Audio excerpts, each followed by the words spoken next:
Well, hi everyone. We are here this afternoon with Stan Archie, who's the pastor of Christian Fellowship Baptist Church, and we at Christ Community and CFBC have had a long relationship together. And we on Sunday were talking a little bit about the theme of shame and how that comes up in Genesis chapter 3. And so we wanted to go a little bit deeper on that. And one of the things we looked at on Sunday is how shame affects us personally, affects our relationships.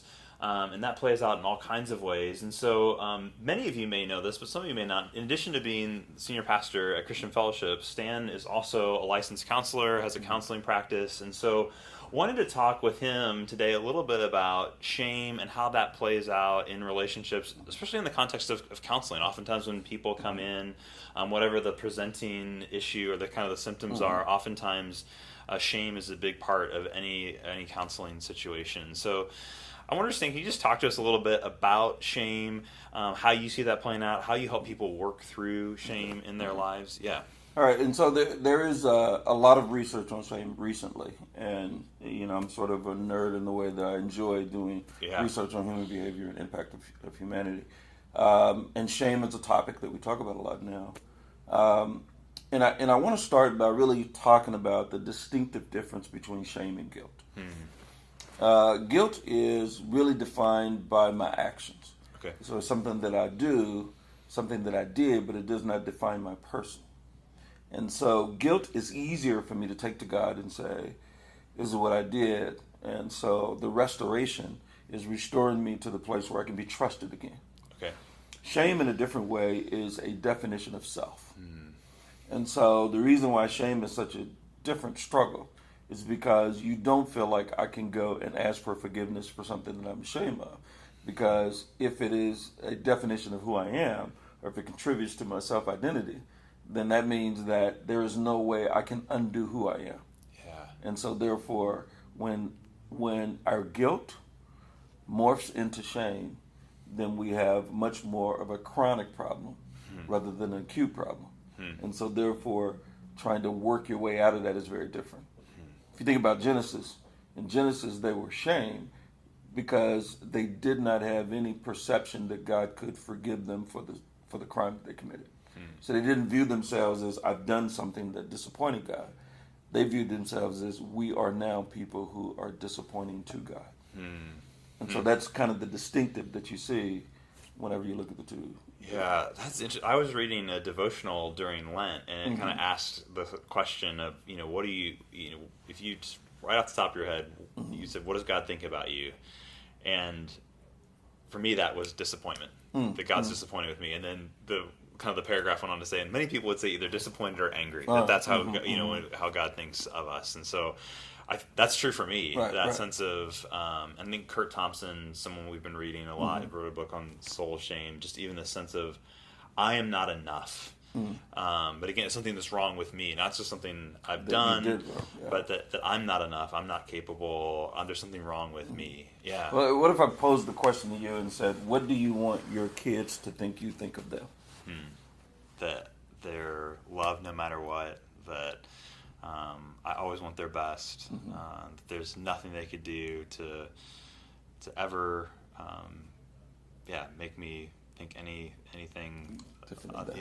And they would, and we spend a lot of our times as parents, and as a father, you're trying to coach them to understand the difference between the fact that I'm disappointed that your actions were not what I wanted them to be, right? But my love for you is never compromised. Yeah. And so that's the balance that they face. Then the question would be, if your perception of God is that way, then how difficult is it for us? And you're not alone in that. That's right. How difficult is it for us to portray that to our kids when our perception of God is that his power of forgiveness is inapplicable to some things that I do and some things patterns that I have? Yeah, I actually journaled about that as I was reflecting on that question. I was like, how does this affect my parenting? If I think that God's disappointing to me, am I communicating disappointment to my kids subtly in the way that I interact with them? Do they know that kind of unconditional love that I have for them, this care? That's really good. So how, when you're sitting with someone in the counseling room, and I'm saying, maybe that's me standing, I'm saying, I just feel like I'm not enough. I feel like, there's the stuff I've done, but I just feel like there's deeply things wrong with me. As a counselor, how do you begin to help someone make progress in that? Well, I mean, I think that I would begin to start talking about if we were doing biblical counseling, which allows me to take kind of the science of counseling and the research that we do from a human behavioral perspective and from an emotional stability perspective, and bring that into kind of the foundational goals of Scripture. Then I would bring those two things together by discussing, first of all, what makes anybody enough. Like if nobody is really enough, then that would be like a car is never designed to be faultless. I mean, it is going to tear down, even if it's brand new. I mean, it comes in fresh, but regular maintenance is necessary in order for it to achieve its objective. And so, if you follow all the maintenance strategies, then that means that the car produces a whole lot more. Right. But it's not that it's a better car. It's just that the hands that work on it usually provide the needed elements to make it perform better, longer, more effective. The car's designed to need regular oil change, tire rotation. That's and not a problem with the car. It's just that's how it's designed to work. It's designed. And if you don't do those things, then it might need a little more work, so you have consequences, but it never changes the value of the car in the sense of its ability to do its particular job. So if the car belonged to a mechanic who's really, really, really good, then that means that the car's ability to achieve its intended objective, it's much more promising. Not because of the car. So if me and you got the same car and I was a great mechanic and you are not, which I'm not, just then what would happen is my car would run longer. It would be more dependable. It would be more promising, simply because of who has it. So if you're in the hands of Christ, then we are His workmanship, and we're created in Christ Jesus. And so that means that if I'm in His hands, then all of the decisions that I make and the choices I make and the things that I do have more promise. Not because I'm better, it's because of who's managing and walking me through success in life. So what I begin to say is, how do you fix the brokenness that we all have? Because sometimes you will break so much that you'll begin to define yourself by the error. And so if we could figure out a way to help you understand that your value is not compromised. You know, it's interesting. No matter what you do to a $100 bill, it's still worth $100. Yeah, that's right. So that's if right. it was raggedy or wrinkled or dropped on the floor or sent through the washing machine, like sometimes my money is, if it comes back out, its value never changes no matter what it's been through. That's who we are to Christ. I mean, Christ didn't look at us and say, well, you're worth less now, even if you've been through the ringer, so to speak. And so that shame makes it difficult for you to be able to grasp that. You know, because... Yeah, and I wonder, sometimes I think we're not even aware, that's what I'm realizing, I'm not even aware how often what I'm doing is driven by shame, or how much shame is it's so deep that I don't connect it. So I wonder, like, as you're sitting there listening to someone tell their story, they may not be saying, I have the struggle with shame, and that's why I'm doing all these things. But what do you listen for as a counselor? As you're sitting there listening to tell their story, and you're like, oh, they're saying this, and the root of that is shame. How do you help them? Well, I mean, because there's a number of things that kind of pop up. But one of the things that I usually do is when we start the conversation, I'll say, I just kind of really want to see how you define yourself. And so I draw a line in the middle, and I'll say, this is who I am, and this is what I do. Okay. And so which one of these define you? So if you are defined by the things that you do, then that's a different conversation versus someone who says, well, here's who I am. And then usually you'll talk about things that don't change, like I'm my father's child. I am, there are things that define I'm a human being. I'm a saved person. Those are things that don't change because of what happens on the other side of the line. And so if you give me this list of things, so whatever's on this side of the line cannot be broken and cannot be fixed. Your identity and who you are, in essence. Over here, it can all be broken and it can all be fixed. So then my question is if somebody's supposed to repair it, let's suppose God's supposed to fix it. Okay.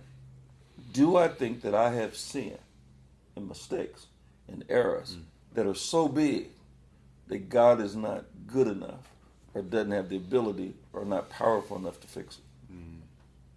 Because if that case, then I've brought God a problem that he can't handle. Which means, and that's an issue. Now, what if you say, well, what if God don't fix it? Because sometimes his grace is sufficient. Right. So in my life, I've been through a really bad, phase of childhood where we had an abuser in the house, my stepdad, who is now deceased. But during those periods of time, it was a lot of times when I asked the question, God, why don't you fix this? Yeah. And God's message to me that I didn't understand at that time was, my grace is sufficient. Well, his grace was sufficient because God was preparing me for where he wanted me to be. And just like when I work out playing football, there's some rough workouts and there's soreness and there's all those different kinds of things, but it's preparing me for a specific destination that he has in mind.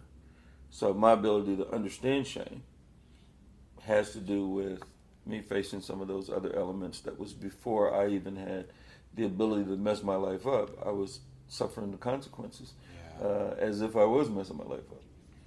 Later, I began to understand that a lot of things about the fact that I was not defined by the things that happened to me.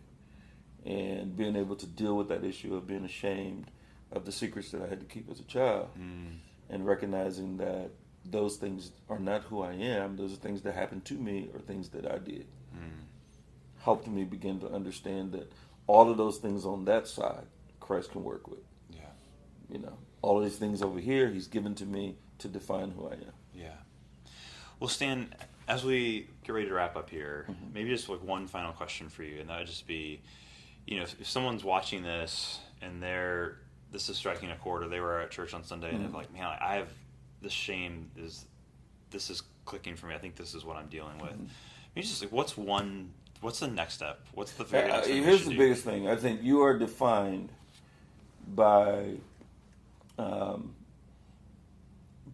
something that is outside of humanity.